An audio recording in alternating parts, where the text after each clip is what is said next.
Hello, hello, hello. Welcome to Chalk Talk. I am your host, Kim Davis. It is Tuesday, November the 15th. We have about a month and a half left in the year of 2022. Welcome, everybody. Thank you for being here today. It's always so exciting when you guys join me for Chalk Talk. I love your feedback. I know a lot of you watch the replays, but when you're here live, we get to kind of interact. So I appreciate that, all right? A lot has happened since the last time we were together. The Astros are still the world champions. That hasn't changed. But Dusty Baker has resigned. He's coming back for at least one more year. You know, he said he wants to run it back. He said he's always wanted to win back-to-back titles, but you got to win the first one before you can win the second one. I'll let you hear from Dusty Baker. I'll also let you hear from Astros manager Jim Crane. We got a chance to visit with them both on last week when they announced this deal, if you will, for Dusty. And, of course, we will also talk about the Houston Texans, the loss they had in New York, what's happening with this football team. Are you one of the people that wants to know why haven't they done anything differently at quarterback? Why not give the ball to Kyle Allen to put the ball in his hand? Does he give them a better chance to win now? We'll talk about that, and I'll let you hear from head coach Lovie Smith, who actually answers the question again about Davis Mills and the team's commitment to him, and also the Houston Rockets.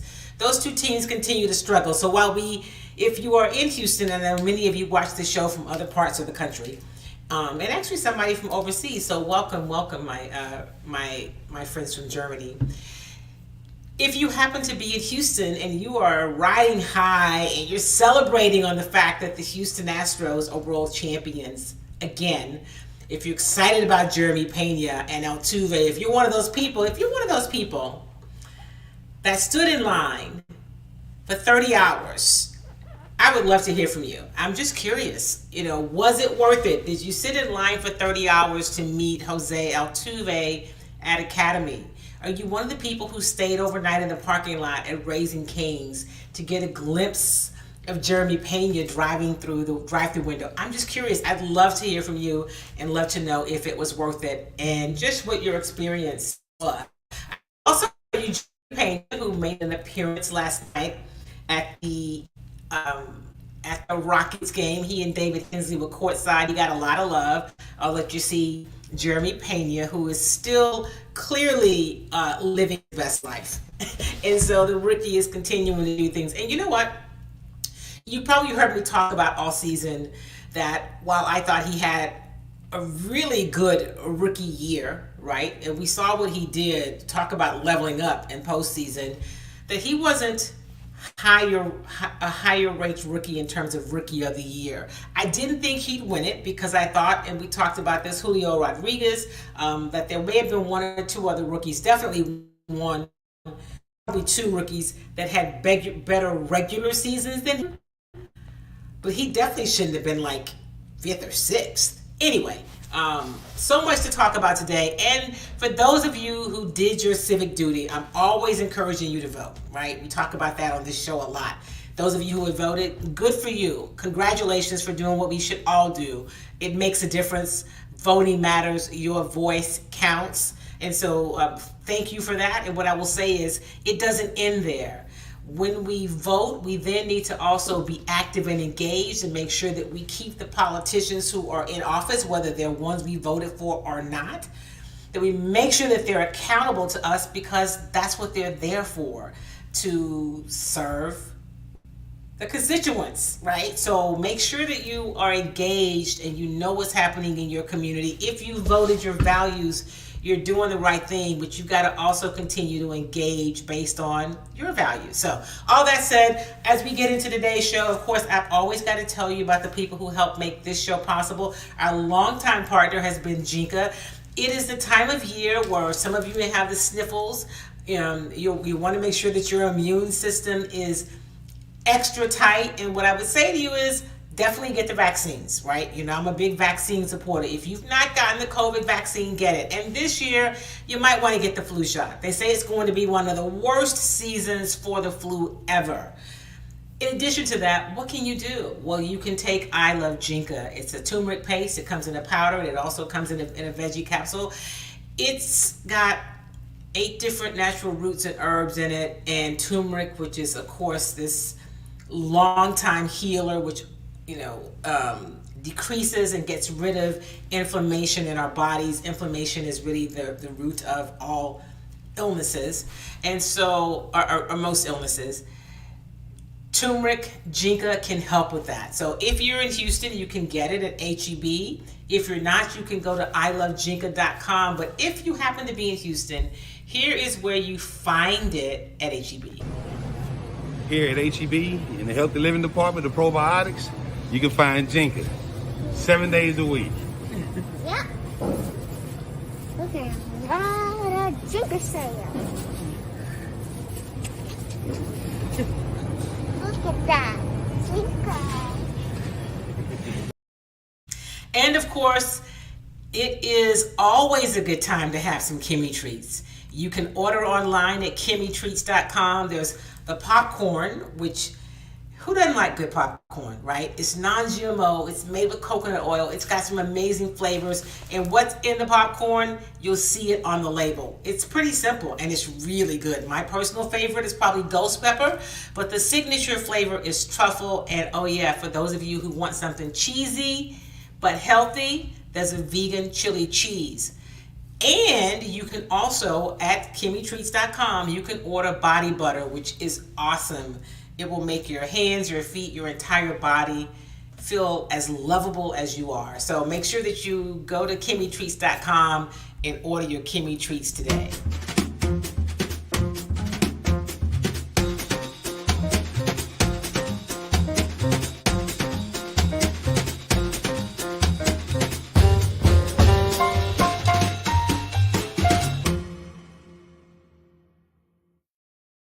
And one last spot before we get into the meat of the show. Speaking of meat, I'm going to share Lamont Catering and Chef Reggie. They released their spices, their curated and made spices. They created them last year. Now they're really pushing them, and they have recipes. This particular spot you're going to see, it talks about their salmon recipe, and it is clean, easy to use spices, not too much salt, but a whole lot of flavor. And this is what it looks like if you're cooking with them.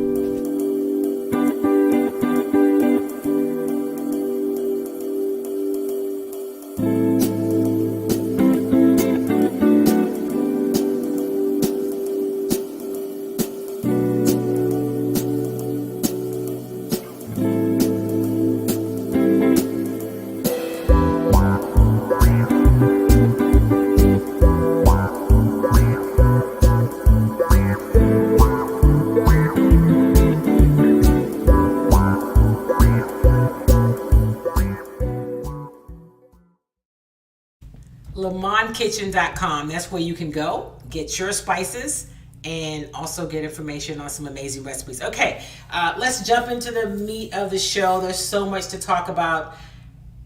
I'm going to start with the Astros, right? Because it's just fun. It's just fun. It's the Astros. Here is Jeremy Pena. I mentioned that he showed up at the Rockets game last night. Here is Pena and David Hensley, right? And the people were very kind. They mentioned both Pena and Hensley, but you know people were excited really about Pena at the game. And they are signing some baseball, Houston. Let's hear you make some noise!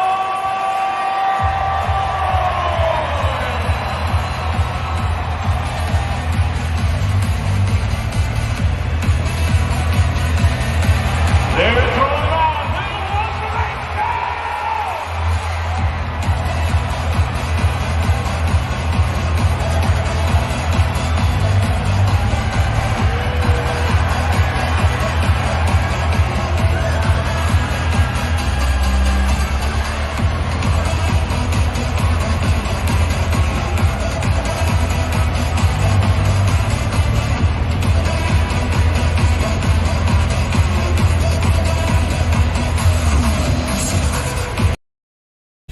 was last night at the Houston Rockets game. One of the more exciting moments in last night's game. The Rockets, of course, lost that game to the Los Angeles Clippers, but the fans, young and old, men and women, were super excited about Jeremy Pena. So, speaking of the Astros, there is some good news. It's good news to me out of Astros camp, and that is that Dusty Baker, the OG, is coming back. He said he wanted to come back again. Jim Crane said we'll talk about it when the season was over. They met. Jim Crane said it was a really short meeting. It took like 15 minutes. And so Dusty's coming back one more time. And this is Dusty Baker talking about coming back. It wasn't that tough a decision, Joe. You know, it was a very easy decision. Number one, like I was saying, I like the city, love the players, and above all, I love to win. I see us winning here for some, you know, for a period of time, definitely, because we got a great nucleus, we have young pitching staff, and you know, this is what I like to do, and this is what I was called to do, and I think God brought me here to Houston to do this, and I'd be going against what I was destined to do if I did anything else at this point in time. I prayed on it, and my answer was, hey man, get your butt back out there and manage again. Listen, if you follow me, you know I love me some Dusty Baker, right? I just love it. I love that he's so honest. I love that he's honest about his faith. And I love that he says, listen, you know, this is what I was destined to do. And so I'm coming back. Somebody asked Dusty about the Hall of Fame, right? Because he'd won going into this, probably the World Series. He's won 2,000 games. Now it's more than that because he's obviously won more to win the World Series. But there were people that said, you know what, maybe he's a Hall of Famer, he'll be a Hall of Famer, but he hadn't won a World Series. So last week somebody asked him, now that you have won a World Series, do you think that that'll put you over the top to get in the Hall of Fame? And here's Dusty's response to that. Nothing. It just, I mean, I got work to do. You know, you can't be satisfied with where you are right now, or else you never get past where you are right now. You know, I mean, my thing is to win this pennant again next year, and then I'll tell you where I am next year at this point in time. And I don't worry about things in the future going to the Hall of Fame, because if I'm gonna go, I'm gonna go, but I can't go tomorrow. So, you know, I can't go until you voted in, and then you can't go for a few months until you actually have a ceremony. So I'm just gonna, you know, live my life, and I love winning. I'm just telling you, I love winning probably more than anything. I'm spoiled by winning, and so that's what I plan on doing some more winning. I love it. He says, listen, I love to win. I'm spoiled by winning. So holler at me later about the Hall of Fame. That's really what he meant. And why y'all keep asking me about something that I have absolutely no control over? Dusty Baker coming back to run it back one more time. Here's Jim Crane talking about Dusty Baker. I'd like to know what you guys get from this clip. Here's Jim Crane, the Astros team. It's huge. You know, you can see the chemistry, you know, through the playoffs, and how he handles the players and relates to the players. He's a player's coach, and the guys love him. You saw that in all the interviews, and you know, it was an easy decision. And you know, Dusty, like you said, he'll leave the door open. So we'll see where we go. But we're excited to have him back. You know. After we get done here, like the parade, you all gonna have to chant Dusty, Dusty, Dusty. That was all you heard all the way going down the street. So I want to see if you guys can do that. Y'all think Jim Crane felt some kind of way about that? I mean, he likes Dusty, right? Dusty's brought his team another championship. It's totally legitimate. Dusty is respected and revered around the world of baseball. There are people who didn't like the Astros or don't like the Astros, but were pulling for Dusty Baker. And so it was a little tongue-in-cheek. I'm sure he appreciates Dusty, but I'm sure he's like, well, dang, I brought, you know, hey, y'all, I'm over here too. I thought that was kind of cute. And no one in the media, in the press conference when it was over, chanted Dusty. Okay, that's not really how it goes. Good morning, Carolyn. Welcome. It's always good to have you in the house on the show. Thank you for being here. Hey, good morning, my friend, Mark Solomon. I know you got something smart to say, Mark. I know you do. I'm waiting for it. And hey, Tony, welcome. Tony says Brad Osmus as the Astros GM. I don't know. I'm not really sure, Tony, which way Jim Crane is going to go. Somebody said Biggio, but I don't see that being the direction. And we'll have to see. And have I read Jeff Passon's article? He is the baseball beat writer, if you will, the national writer for ESPN. I don't read a lot of Jeff because I'm not really a fan of his work. He is incredibly critical of Jim Crane. And I think it's not just because he doesn't feed him information. It's just, listen, Jim is not... those in Houston may say, "Hey, we like Jim and what he's brought to what he's done with the Astros and all of that." But that's not necessarily what the baseball world thinks. A lot of the baseball world, the what do you call them? The people don't like change. The purists, if you will, they're not real big fans of Jim, and so I'm going to put Jeff in that category, and here's the thing. I don't really think Jim Crane cares. I don't know. He's never told me that. He's not really wired like that. So Jeff's not a fan of Jim. He's very critical of Jim. I think that there were throughout the season, some hiccups with Jim and James Click. They just did not seem to have great chemistry. And for those who are saying, well, they won these 3 championships with James Click. They did win the 2 championships. They got to the World Series twice, and they went to the ALCS 3 times since he was here. But I don't know that. So, how much of that credit do you give James Click in terms of things that he did? I'm just not real sure. But to answer your question, he does.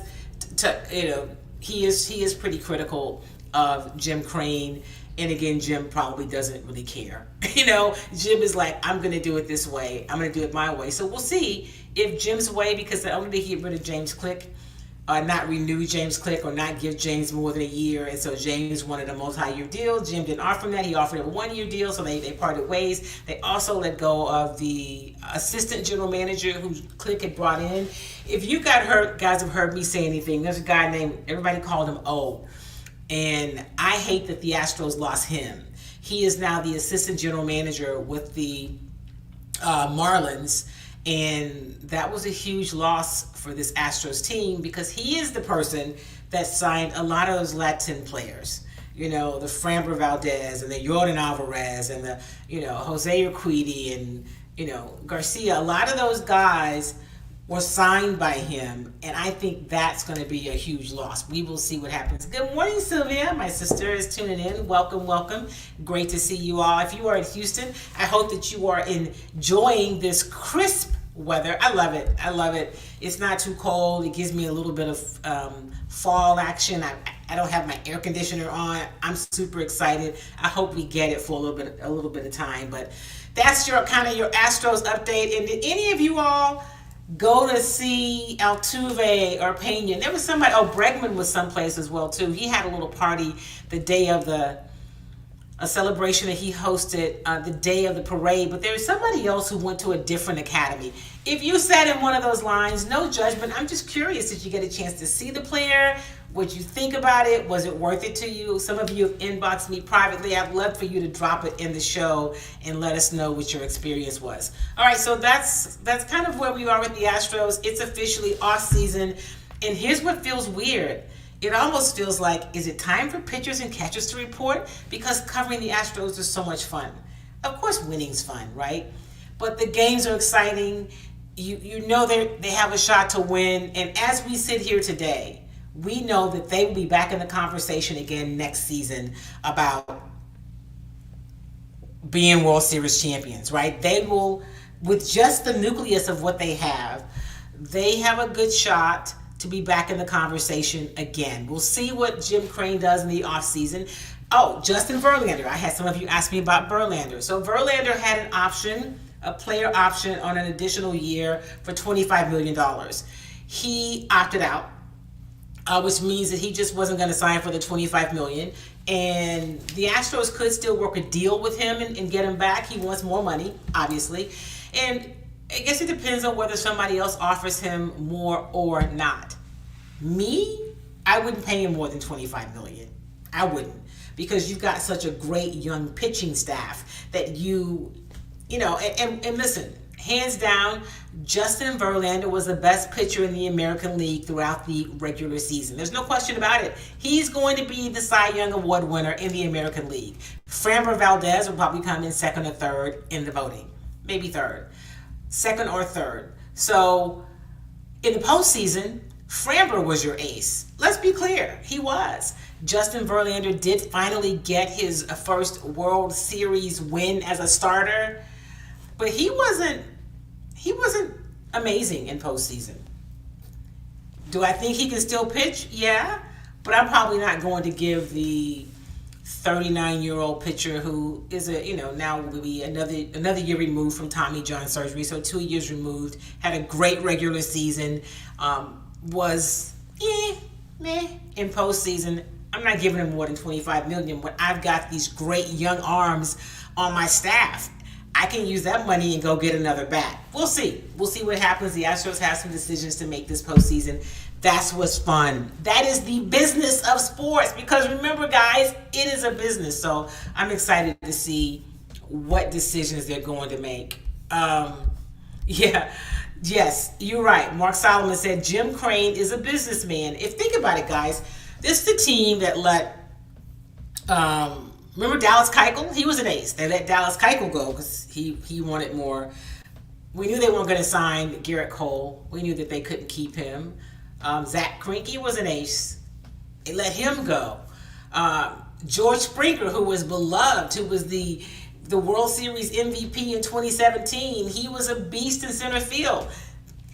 He went on to greener pastures. And then, of course, last year they lost Carlos Correa. And there have been others, but I'm just kind of giving you some of the highlights. And it's because Jim Crane, as Mark says, is not only a businessman, but he has his way of doing business. He doesn't want to give those long-term, those 10-year deals to players, because he feels like what he said is when they get in that 7, 8, 9, 10 year, you're still paying them all this guaranteed money and they're not performing at that level. That has been what he's seen across the league. That's just not his approach to putting together a roster. And he spends money. So it's not that he doesn't spend the money, but that's not how he does business. So that's that. You're right. Tony says Verlander's getting 3 years, $135, $45 million a year. Great. He wouldn't get it from me. I wouldn't pay him $45 million a year. I wouldn't do it. And he's been good here, and I think the Astros have been good to him. And if you can get $45 million a year, then I say go get it. And I don't think the Astros are I think their chances are still as good even without Verlander.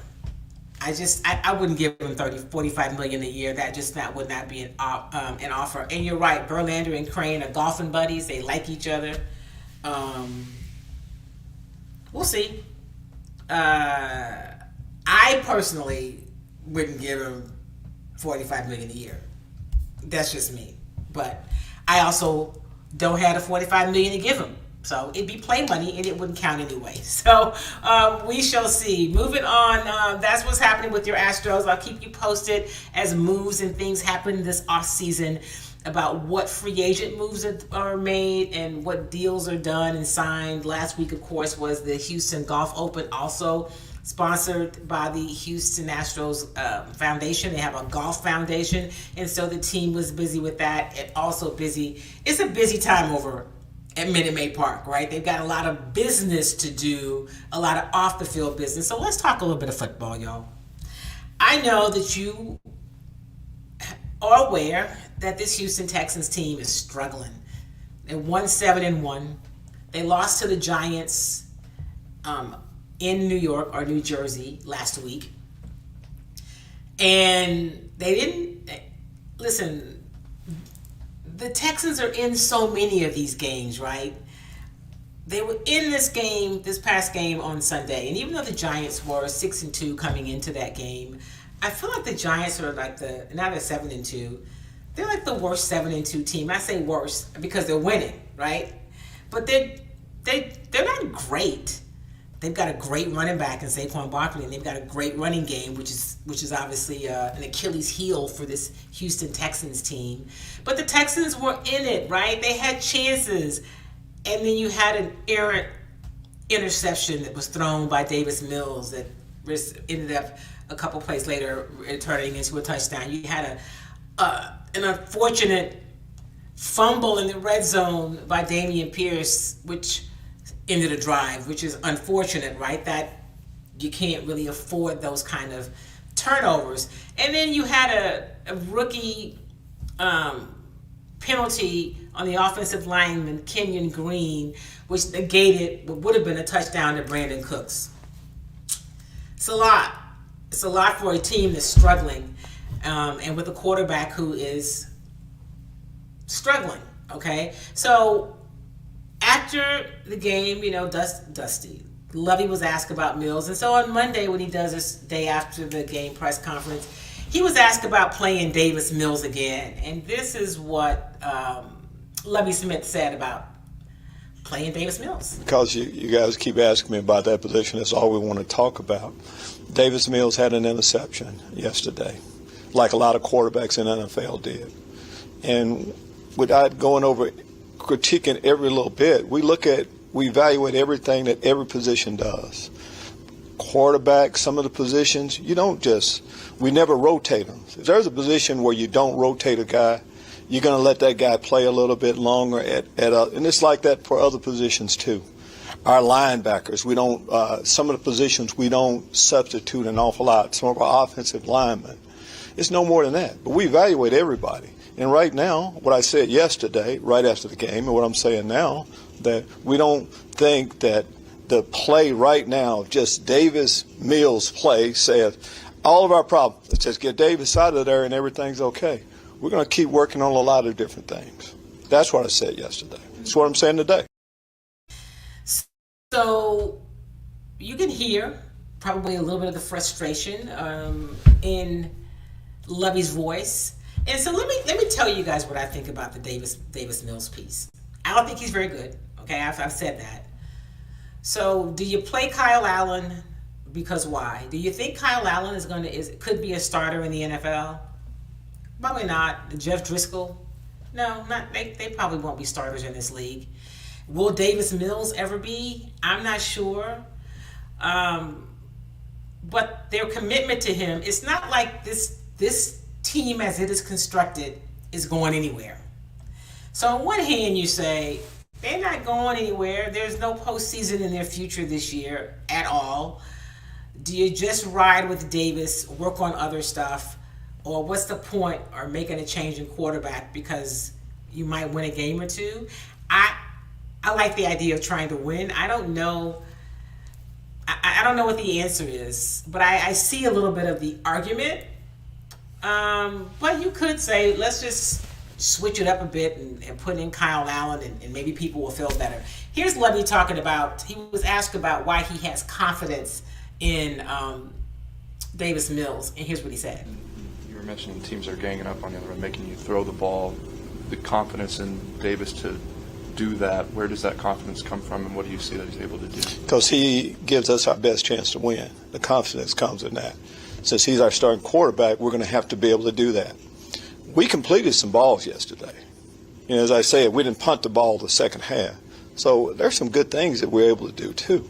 And when I say teams are ganging up, I mean that's what all teams do. We're all trying to gang up on the run and make you pass for the most part. I didn't know that I said anything that really enlightened someone on that comment. Lovie Smith is not playing with y'all, man. Do you understand? He is trying to get it done, and if you think you're frustrated, you got to know that he is as well. Okay, Lovie Smith was also asked about Jalen Petrie, the rookie safety, who has, he's been playing well, but he has missed his share of tackles for sure. And Lovie was asked about that, if those are teachable moments, and with the rookies in general, because they are starting more rookies on this Texans team than any other team in the National Football League, and just really how do you navigate that? So here is Lovie Smith. Hold up. What? He's missed too many tackles. He's too good a football player, and there are some things that can help him in that situation. First off, we had a blitz on, man coverage. He was guarding, the slot guy. He was too far off of him first, too much space in between, and there are some, as a defender, there are some positions you put in where maybe zone coverage, and we have guys take a shot on their leverage side because they know they have their teammate there. Then there's some situation where it's man coverage. When you're maybe the last guy that could possibly get it down, you have to make a more secure tackle. It's a lot of things that kind of goes into it. Yesterday was one of those situations where we, third and long, we needed to just make a secure tackle. But after he missed it, we should have another wave of defense, a safety. It's not like it was a zero coverage blitz. And we had Christian Harris had a chance to get him down. We had a couple other players that had an opportunity to. Unfortunate play where we could have, stopped momentum, early in that third quarter. It might have been a different outcome too. That being said, Coach, you had your rookies. Some of your rookies made some mistakes on yesterday that stood out in the game. Do you pull them to the side, or do you bring them in and, like Aaron said, that teachable moment for all of them, not just Jalen Petrie, but for the other ones too? It's when you're a rookie in this league, there are teachable moments daily. Pulling them in, hugging them, talking to them, coaching them throughout the course of a game. Yes, Jalen wasn't the only rookie. Every rookie to a man did something that we need to clean up yesterday. And yeah, as coaches, we're always doing that. It's not like we're kicking them out of the family, making them change their last name, anything like that. But we are. When you deal with young players, there's going to be moments like that. You want the moments to just be less and less each week, and hopefully now that we're in the second half of the season, that'll be the case. So that was Lovie Smith, and he's trying to tell y'all what he thinks, right? And so, hopefully they'll be better, right? Because they have made a lot of rookie mistakes. Let's go back to baseball. As a couple of you guys who've hopped in the chat, I appreciate that. Tony says, I would have given Montero, that's the relief pitcher, $12 million a year. I wouldn't have either, but perhaps there's something that I don't really understand. I know that there's been criticism saying he's a journeyman reliever. I know that Dusty had a lot of faith in Montero, and that for those who, and Tony, you're probably one of the ones that watched throughout the entire season. He was big, especially in the second half of the season, with playing that kind of middle relief role that he would play. So, is there value to that? There is, and so perhaps that's why. But I, in my thinking, would have think, do you have to pay him $11 million? So we shall see. Hey, Asia, he says, would you give him $40 million? You're talking about Verlander. I would not give him $40 million. I wouldn't. And I think that he wants multiple years. He doesn't want a one-year deal. Obviously at 39, he would like to get a few years in. So I probably wouldn't give him 40. No, I'm sorry. I would not give him 40. Would I give him 30 out of somebody else's money? I'd give him 30, but I probably wouldn't give him 40. And then Tony says the Giants are, their quarterback is a Davis Mills clone. Yeah, the Giants are not that good. I mean, they've got an amazing running back. And they got some guys on their front line, Lawrence, the defensive line, that was just a beast. That's what happened to Kenyon Green. That's why he had the holding penalties and because he was getting schooled on Sunday by a veteran defensive lineman on the other side, and it was a hard day. It was some hard grown-up lessons for Kenyon Green, who is going to be okay, but he's a rookie. And so they had a few players that could make some plays that the Texans didn't have. And Saquon Barkley, who I think ended with 152 yards rushing. Yeah, that was tough. And AJ says, it's not Pepper Lovie, it's the limitations of a mediocre quarterback. I agree.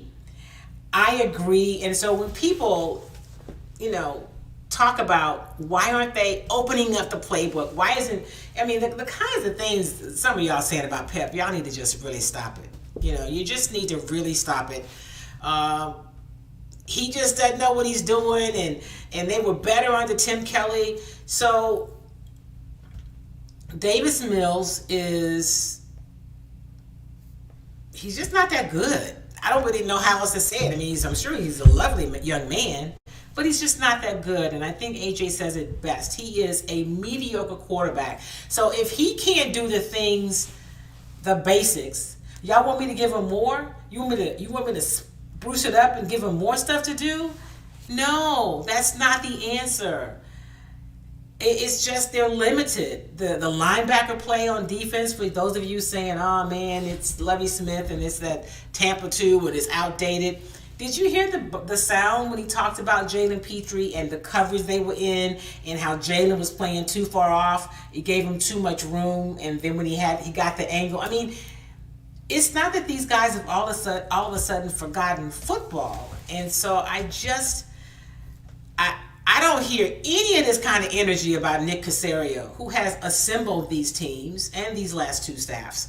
I'm sure Lovie got to hire his own staff, but I think it's interesting how Caserio is really out of the conversation in terms of criticism. And let me say this. Let me ask y'all something. Do y'all really think that Davis Mills would have been Lovie Smith's choice if he was selecting a quarterback?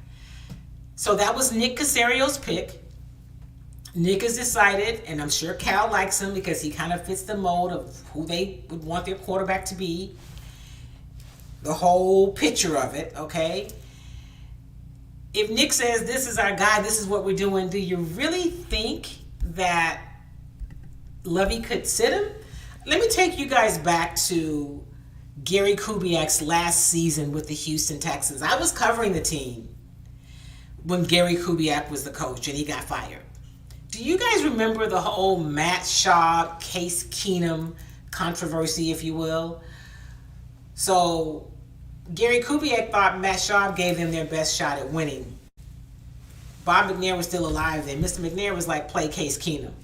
They were on the road, and I want to say, correct me if I'm wrong, AJ, you might remember, playing the Carolina Panthers. And the Panthers, they lost the game. I think it was Carolina on the road. And he put Matt Schaub back in the game. And the next day he was fired. Now, I think it was directly related to the fact that he played Matt Schaub when they were like, no, we want to see what Case Keenum has. And so the coach in Kubiak was like, Schaub is better than this Case Keenum guy, right? We're not doing it. It cost him his job. My point is, some of these decisions that you guys think, that fans think, and that even some people in the media sometimes seem to think, I don't think those are necessarily all Lovie's decisions. But certainly he can't come out and say, this is what they're making me do. No coach can do that. Unless maybe you're Jeff Saturday, then you can just be a leader. I digress. Let me not even slip into that conversation. So I don't know that, that Lovie's the answer for this team in the future, but I don't think that he is the problem with the team. And that's where people are getting it mixed up. The problem is they have a talent deficit. They do. So there is that. He's a Taurus. Okay, that may be my friend Kim. He is a Taurus. And so if you know anything about sun signs, those things matter. And look it up. Or holler at Kim Edwards-Williams and she can help you understand what that means. Just like Dusty told us in postseason, he's a Gemini. Okay, he is a Gemini. AJ says 9 interceptions plus fumbles is a lot of lost opportunities. It is. It's a lot of lost opportunities, and those are things when you're already not very good that are difficult to overcome. I agree that Jalen had a rookie performance on Sunday. He's a player. He is. So is Stingley. Some of you complained about Jonathan Owens. I like Jonathan Owens a lot. I'm pulling for him. He's probably not a starting safety on most teams in the National Football League, but they don't have a whole lot of options, right? But Jalen Petrie is clearly a player, and yes, he is extremely clear. You're talking about Lovie. That's that Taurus. Very clear. Understand what he means, and stop asking him them same questions every week. That's what he really want to tell y'all. Hey, Marlo, he says, do we use the rookies we have and play hard, win games left? Listen, I am of the opinion that you always play hard to win. I don't believe in the let's tank to get better draft picks. I don't think that's the culture, and I hate the whole thing because of how the whole team with Jack Easterby, when they went to this culture we're building. But I will use culture in this sense. I don't think that's a winning culture. At some point, you have got to turn the page, and winning has got to be the focus, because winning is an attitude, right? Everything in the organization has to be about winning from top to bottom. Training, the people on the marketing side, the communications. You've got to have a winning mindset, and I don't think you turn it on because, okay, now we've got a number 1 draft pick, and let's just turn it on. I don't subscribe to that. And if Nick Caserio is this, boy wonder genius of a general manager, he's got plenty of capital. Go get some players, right? He got a lot of capital, draft capital in that Deshaun Watson deal. If you can't go out between your first round pick and Cleveland's first round pick and get you somebody to be a quarterback, you got a problem. And the other thing I'm going to say is this. I'm also of the opinion that you should draft a quarterback every year. It cannot be the most important position in football and you put so little emphasis on it. There was no reason that they should not have drafted a quarterback this year, even if you're saying Davis Mills is our guy. Why doesn't he get pushed? Why isn't there somebody competing against him? That's just what I think. Mark says it's the first year. Lovie can't fix everything so quickly, especially when he doesn't have a lot to work with. Like, you gave him Davis Mills. That's what he's got, right? Davis Mills. And for everybody who's so upset about Rex Burkhead is not the starting running back. He's not running back 1. That is Dameon Pierce. If you give him a breather, Rex comes in for a play. I just think the Rex Burkhead conversation has gotten to be unnecessarily exhausting. So y'all just don't want him on the team? Then go talk to Nick Caserio, because that's how he got here. I just don't understand why Nick doesn't get any of the smoke, right? These are his people. He put this team together. I don't understand. Tony says we need to accumulate talent like the Jets young talent carrying their mediocre quarterback, Zach Wilson. Talent is key. I don't even know that Davis Mills is Zach Wilson. However, you make a great point. You got to get talent.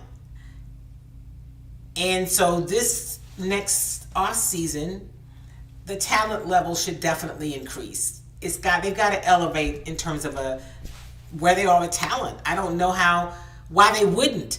They will have draft capital. They should have cap space. And I'm going to say this real quickly. We talked about Brandon Cooks, who I personally don't have any issue with. But that temper tantrum that he had last week because he didn't get traded, and then that cryptic tweet, and, I'm going to tell the truth. And listen, you was good with all of it when they gave you that new contract. You said that you were in for the rebuild. You've been in the league for a minute. You had to know last year that Davis Mills wasn't very good. So you thought he was going to be better. What did you think was going to happen?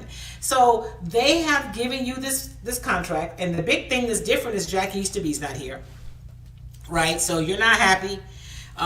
He's looked not happy on the field. I know he says when I go out between those lines, I'm putting it all out. And they expect that he's professional and he's doing all of that.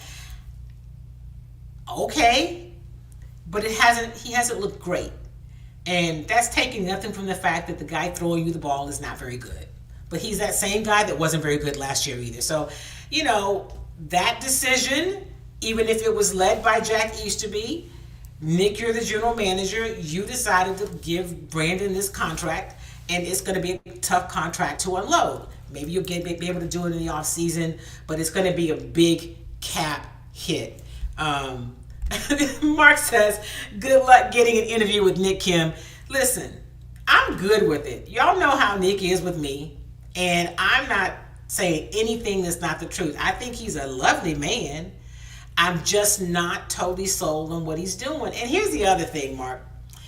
It's okay, because he doesn't say anything.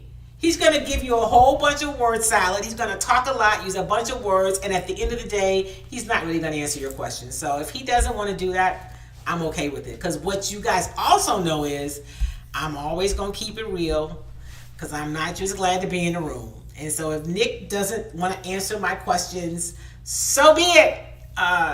At any rate, before we get out of here today, and I do appreciate all of you, and I appreciate the engagement. I love it. I'm going to let you hear from Stephen Silas.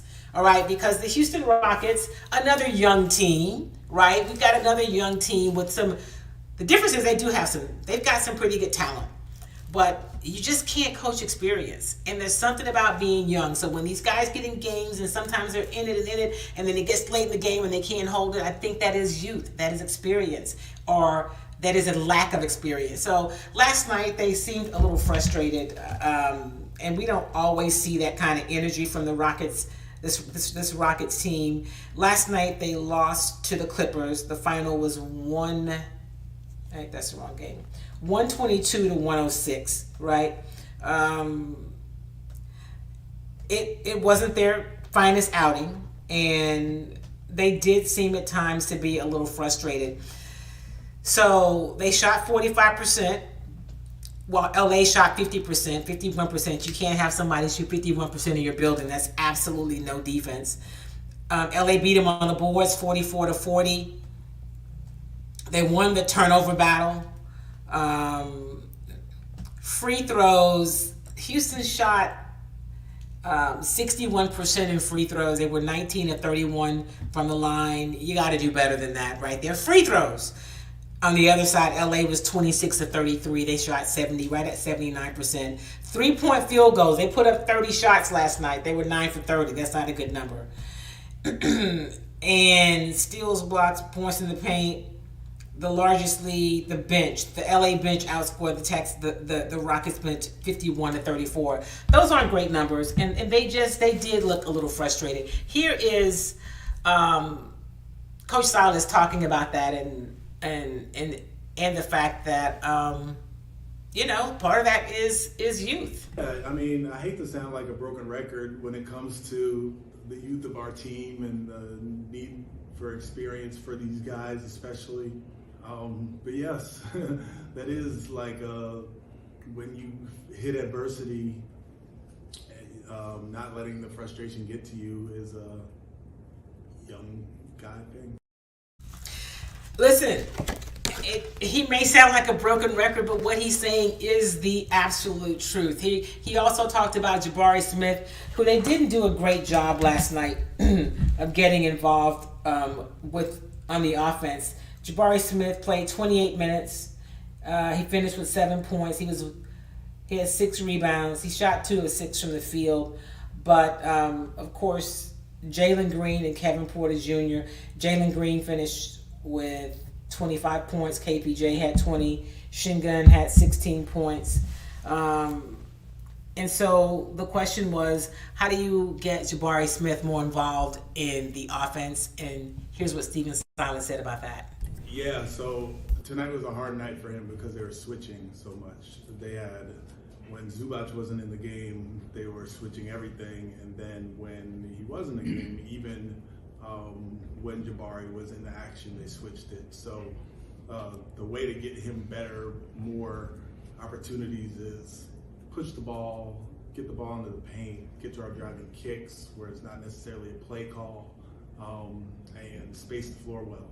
Those are the ways that we can get him more involved. I also like him as a trailer, where we're pushing the ball up the floor and we can pitch it back to him, and that's a rhythm shot for him that he can get. the last way for him is the offensive rebounds and getting to the offensive glass and finding ways to score that way. So, yeah, those are the ways that he can get going a little bit. What about? We'll see. We got to get him going. And Marlo says, I like your choice of words. Thank you, sir. I appreciate that. And Tony asked a great question. How much longer of a leash does Silas get? 3 years with the worst record.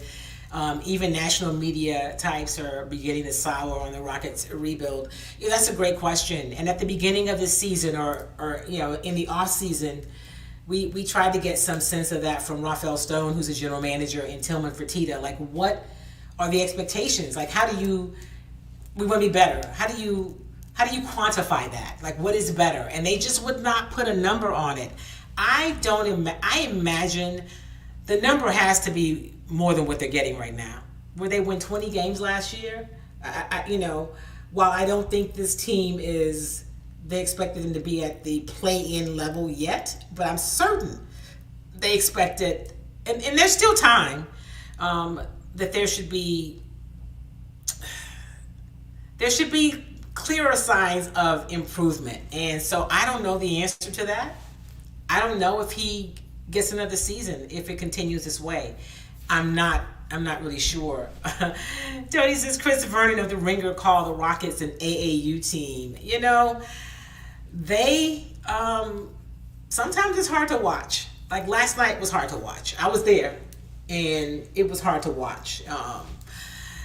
So I don't know the answer to it. I like Stephen Silas. He's got a good staff. You got John Lucas. He brought in Lionel Hollins, who's a kind of a defensive guy.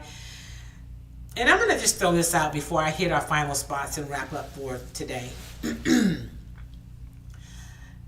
Is Stephen Silas running the system and doing what it is he would like?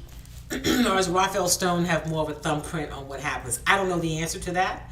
I do know from talking to people inside over the last few years when Daryl Morey was here, that he was much more involved in terms of what they ran and what they did on the court. It wasn't just about assembling talent.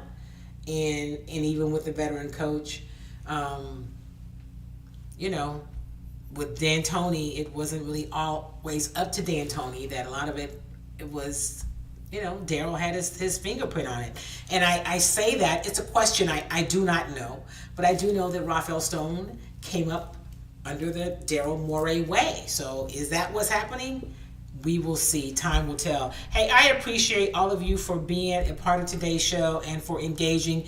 Please make sure that you subscribe to the YouTube channel so that you get notifications. I want to really build the channel there. Whatever you happen to be watching Chalk Talk today, I want to say thank you.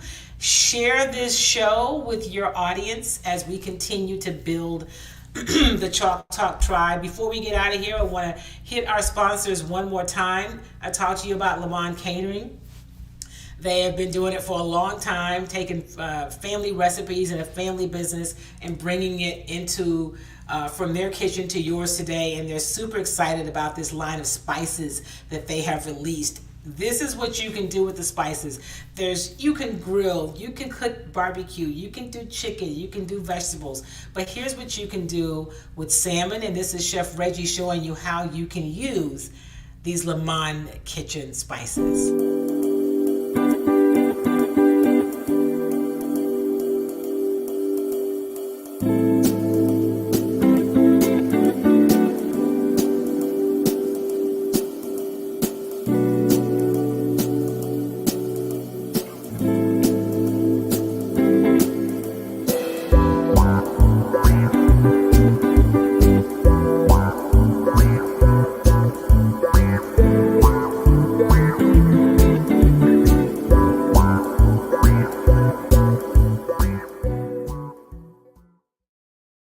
Be sure to go to lemondekitchen.com so that you can order your spices and get information on some of the recipes. You will not be disappointed. Also, remember Kimmy Treats. It's the holidays. Maybe you want to order some of the organic body butter to give as gifts. Maybe you just want to have it for yourself because you want your skin to feel amazing. And you also want to order your popcorn, right? they ship well. Popcorn ships well. This time of year, body butter ships well. You don't have to worry about it melting because of all the heat. But you can ship it to gifts for clients, for family, for friends, or you can just have it for yourself. Go to KimmyTreats.com and order your popcorn and body butter today.